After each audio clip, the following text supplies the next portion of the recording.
make our blueprint. Because right now, since I disabled the impact damage, there's no way to break your mesh. So let's go ahead and make a blueprint inside the season 3 folder. Whoops, no, not a folder. I want to add a blueprint class, actor class, and call it destructible. Could be called whatever you want. I'm going to call it this for now. Go inside. And again, make sure to have your mesh selected inside the editor over here. This is selected, and over here in the viewport, what we're going to do is we're going to add a component and destructible mesh, and right away it's going to add our mesh. Again, best way to save time.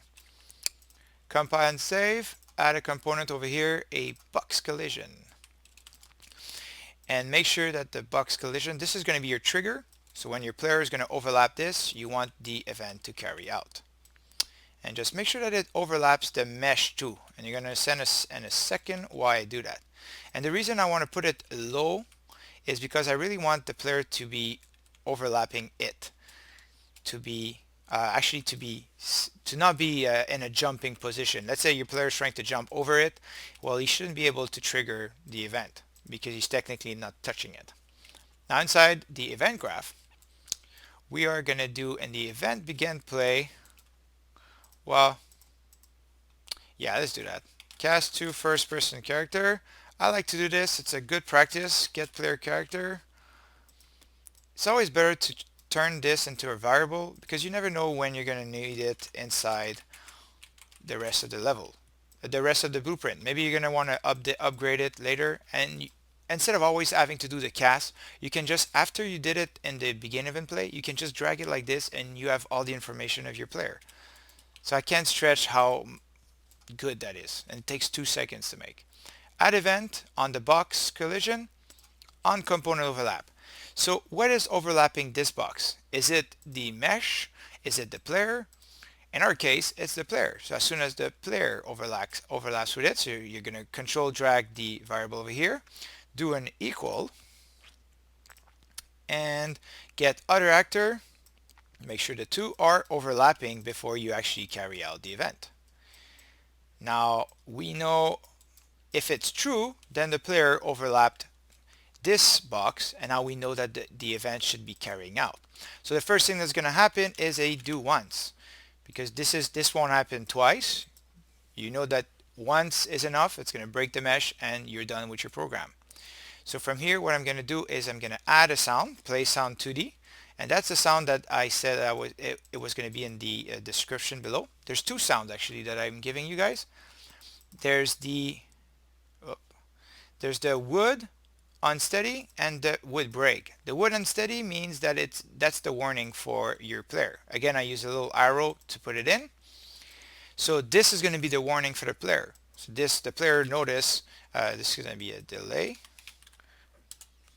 So the player is going to hear that little sound, not 12 seconds, 1 second. So the player is going to hear this, and when he hears this, oh, warning, and then it breaks. So there you have it. You can actually, after that, you can copy that and put the sound here if you want for the break after. But I'm actually going to show you a better way to use it. You can go inside your destructible mesh that you created, and you can go back inside the settings over here, and you're going to have effects. And you can actually add a sound over here. You can even add a particle system. The 0 and 1 goes with the depth. Again, there's 0 and 1. So I wouldn't put any sounds over here because nothing happened yet. So why would I put anything here? I don't know why it's there. Maybe it's to put an effect before it actually breaks. Then you have over here what would happen. I would put the sound right over here. Oh, that's not the right sound. Let's click on this one and then little arrow, and there you have it. So when the mesh breaks, then you're going to hear the sound. Now all you have to do left is to break your mesh. So from here, I'm going to control drag the box collision over here and get world location. Very important to know where is it originating from, and apply radial damage.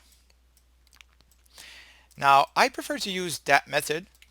The other way to use it is you could actually get the mesh out and do apply radius damage and just get the world location of the asset over here. But I don't find it gives as much as a good result as using the actual box collision over here. And you're going to see in a second. You're going to be able to test both and see for yourself which one you prefer. I like to use this. I put a damage radius of 150 just to make sure it happens, and the base damage, because in our case the HP threshold is 1, so you don't need to put more. It's just be overkill for nothing. And we know this is going to work. What it does is that it's going to apply damage according to the box superficie, so the box englobement. So you can see that it's really englobing the whole mesh, so you know that the mesh is going to be damaged. If I were to set the box too high, the damage wouldn't apply. So that's why I like to use this method, because you know that whatever is whenever the player overlap this, well, you know that it's the same source doing the damage, and then you know they're both connected and it's going to work. Let's go ahead and test it out. Save and play. From here, I'm going to go in, and nothing happened. Oh, I didn't put the blueprint in. You got to put the blueprint in. So let's go and get the blueprint that we just created. Right click over here and replace it. Let's try that again. And there you have it. I like the result. Now you're going to notice another thing. Over here, I go here, it breaks, and I can still move. That means that my player was interacting with the chunks. So what you can do over here, if you go on the destructible mesh, the large threshold chunk means how big does the chunk has to be for your player to overlap it. So if you put it to a very big amount, you're going to see a difference right here. So as soon as it's going to break, my player is going to fall through now, because the chunks are